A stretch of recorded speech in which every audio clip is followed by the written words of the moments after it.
Corona की दूसरी लहर की रफ्तार में कमी देखने को मिल रही है, लेकिन वहीं इसके नए वेरिएंट डेल्टा और डेल्टा प्लस से लोगों में खौफ भी बढ़ता दिख रहा है। लेकिन कोरोना के खतरनाक डेल्टा प्लस वेरिएंट के खतरे के बीच खुशखबरी भी है। भारतीय चिकित्सा अनुसंधान परिषद यानी ICMR की एक स्टडी में यह बात सामने आई है कि जो लोग कोरोना से ठीक हुए और वैक्सीन की 1 या 2 डोज ले चुके हैं, वे कोविशील्ड वैक्सीन की 1 या 2 डोज लेने वाले व्यक्तियों की तुलना में डेल्टा वेरिएंट के खिलाफ ज्यादा सुरक्षित हैं।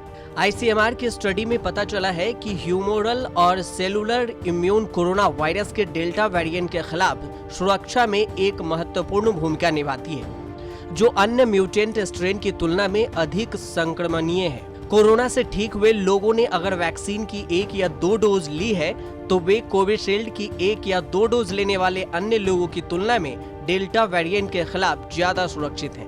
कोविशील्ड की पहली डोज और दूसरी डोज से प्रतिरक्षित व्यक्तियों की एंटीबॉडी प्रतिक्रिया को बेअसर करने का आकलन किया गया है। बता दें कि इससे पहले पिछले महीने ICMR ने भारत में कोरोना की तीसरी लहर की संभावना पर एक रिपोर्ट प्रकाशित की थी। रिपोर्ट में कहा गया था कि भारत में अगर कोरोना की तीसरी लहर आती है तो यह दूसरी लहर जितनी गंभीर नहीं होगी। हालांकि टीकाकरण के प्रयासों में तेजी से बढ़ोतरी न सिर्फ कोरोना बल्कि भविष्य में किसी अन्य लहर को कम करने में महत्वपूर्ण भूमिका निभा सकती है। अब तक देश में कुल 34 करोड़ से ज्यादा लोगों को वैक्सीन की पहली और दूसरी डोज दी गई है। बताते चलें कि डेल्टा भारत में पाए गए कोरोना के नए वेरिएंट का नाम है। कोरोना के नए वेरिएंट के नाम को आसानी से याद रखा जा सके, इसलिए वर्ल्ड हेल्थ ऑर्गेनाइजेशन यानी WHO ने इसका नामकरण किया और अलग अलग देश में पाए गए कोरोना के वेरिएंट को अल्फा, डेल्टा, बीटा और गामा आदि नाम दिया। डेल्टा वेरिएंट को अब तक सबसे ज्यादा खतरनाक वेरिएंट माना जा रहा है। डेल्टा को लेकर WHO ने कहा है कि डेल्टा जैसे स्वरूप अधिक संक्रामक है और कई देशों में तेजी से फैल रहा है। इसके साथ ही हम इस महामारी से बहुत खतरनाक दौर में हैं। कोई भी देश अभी तक इस खतरे से बाहर नहीं निकल सका।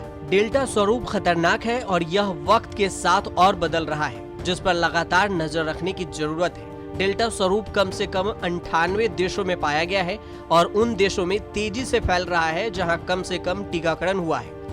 जन स्वास्थ्य और सामाजिक उपाय जैसे कड़ी निगरानी, जांच, शुरुआती स्तर पर बीमारी का पता लगाना, आइसोलेशन और चिकित्सीय देखभाल अब भी महत्वपूर्ण है। बता दें कि देश में अब एक्टिव मामलों में 86% से अधिक की गिरावट है। इसके साथ ही रिकवरी रेट में भी इजाफा हुआ है। रिकवरी रेट जो 3 मई को 81.1% था, वो अब बढ़कर 97% के पार पहुंच गया है। देश में बीते एक दिन में कोरोना से करीब 44,000 नए मामले सामने आए हैं, जबकि पिछले 24 घंटे में कोरोना से 738 लोगों की मौत हो चुकी है। भारत में कोरोना से ठीक होने वालों की राष्ट्रीय दर यानी रिकवरी रेट 97.06% पहुंच गया है। देश में कोरोना संक्रमितों का कुल आंकड़ा 3,05,02,362 है और कोरोना से मरने वालों का कुल आंकड़ा 4,01,050 है। न्यूज़ तक ब्यूरो।